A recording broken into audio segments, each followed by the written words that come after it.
আর রইল কপাট ভেঙে ফেল করলে লোপাট রক্ত জমাট শিকল পূজার ভাষণ বেদি ধ্বংস নিশা প্রাচীর প্রাচীর বেদি ধ্বংস নিশা প্রাচীর প্রাচীর বেদি কারা রইল কপাট ভেঙে ফেল করলে লোপাট রক্ত জমাট শিকল পূজার ভাষণ বেদি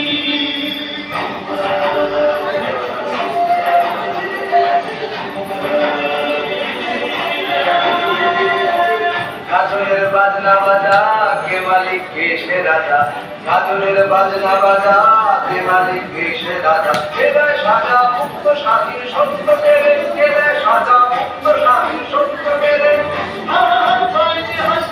ভগবান বলবে হাসি সর্বনাশী